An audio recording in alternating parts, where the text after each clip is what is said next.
Hi, and welcome back to our review for the Chem 4 final. And this video is an example of calculating pH of a weak base. Remember, when you're doing pH of a single weak acid or base, you take that weak acid or base, add water, and complete the equation. Our other example that gave us the equation, and this one, no. Then you're going to do ice case solve, check sun, which is what we do to calculate pH. Here's our example. What is the pH of a 2.50 molar NH3? Given the equilibrium constant is 1.7 times 10 to the minus 5. Notice how small it is. It's way under 1.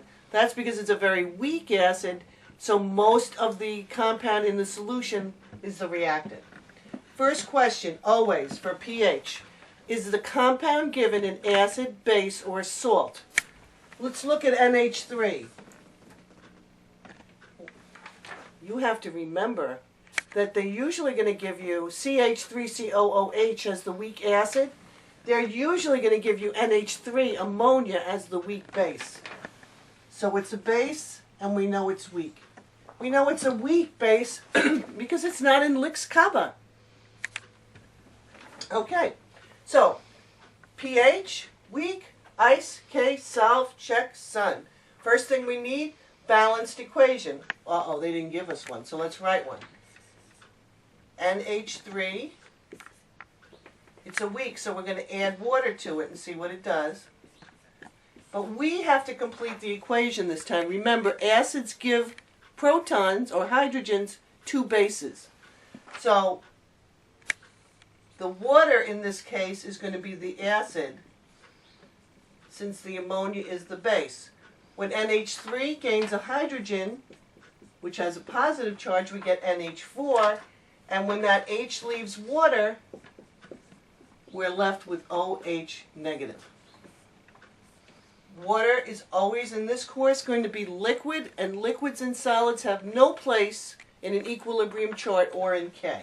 So I'm going to go ahead and X that out. ICE. Back to the problem.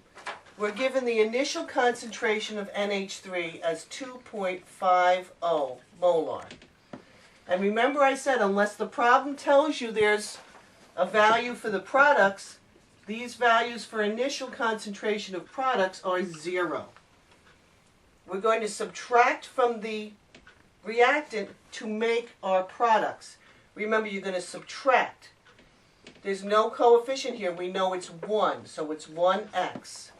There's no coefficient here, so we're going to add 1x. Add 1x.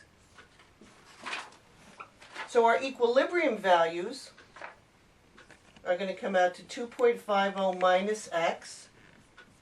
X is the concentration of NH4 plus, ammonium, and X is the concentration of the hydroxide ion. So what else do they give us? Ice, we did. Let's do the K expression. The K expression they give us a value for is 1.7 times 10 to the minus 5. So we're going to put our products raised to their coefficients in the equation over our reactants raised to their coefficients in the equation. Our products are NH4, and that concentration is X. And again, no coefficient here, so nothing here. Nothing as an exponent. No coefficient here. So again, this X is not an X squared or an X cubed, it's just X. We're going to put that over our reactants. Remember, water doesn't count because it's a liquid, so we just need the concentration of ammonia, and that's 2.50 minus x. Now, one of these x's we can get rid of, because God willing, because it's a final, they won't give you a problem where you have to use the quadratic formula to solve for this little minus x, which is very small in comparison to the initial molarity. That's why we can get rid of it. So I'm just going to go ahead and get rid of that x. To solve for x, we're just going to crisscross. So we end up, assume there's a 1 on the bottom of any number. So we're going to end up with x times x is x squared, and then 2.50 times the 1.7 gives us 4.25 times 10 to the minus fifth. How do you calculate x? X is going to be equal to the number 4.25 times 10 to the minus fifth. Now we want the square root of x squared. So put 1 on top and put the exponent on the bottom. So you're going to go 4.25 times 10 to the minus fifth. You're going to hit enter, up, arrow, and then 1 divided by 2. And when you do that, your x is going to come out to be 0.0065192024. Notice this x that we just solved for is the molarity of our OH. It's also the molarity at equilibrium of our NH4+. Now, we did ice, we did K, we did solve. Check. Check to see if we answered the question. They want to know what's the pH. We didn't solve for the pH yet. Which of these values can we use to solve for pH? Oh, looky here. We can solve for pOH and then use that to find pH. So let's do that.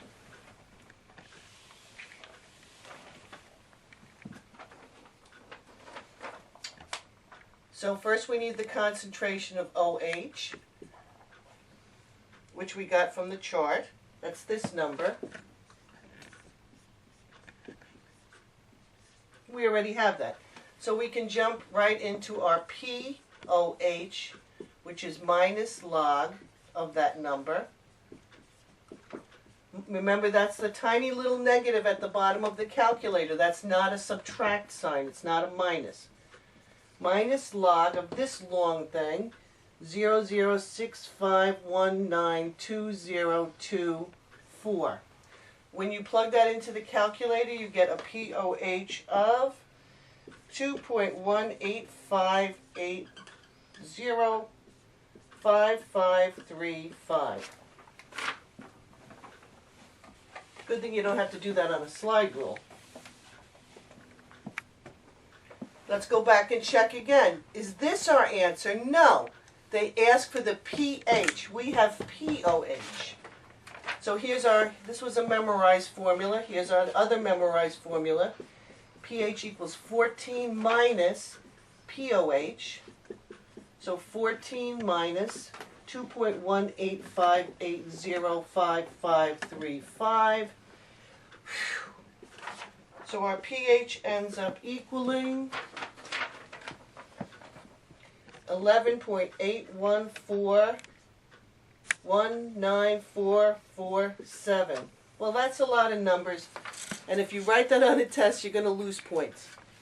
Now, remember, with pH, only the numbers after the decimal are significant. Let's go back to our problem for significant figures. 2.50 has 3 significant figures. 1.7 only has 2. So that's the amount of significant figures we need in our answer.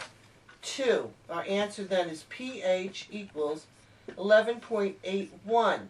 Notice, since the number after the last significant number is not 5 or greater, we do not round that 1 up. We leave it just as it is. That's a pH above 7. That's a basic solution. Does that make sense when you have ammonia in water? Ammonia is a base. You expect a basic pH. Okay, so that's the end of our video. pH of a weak base. Bye-bye.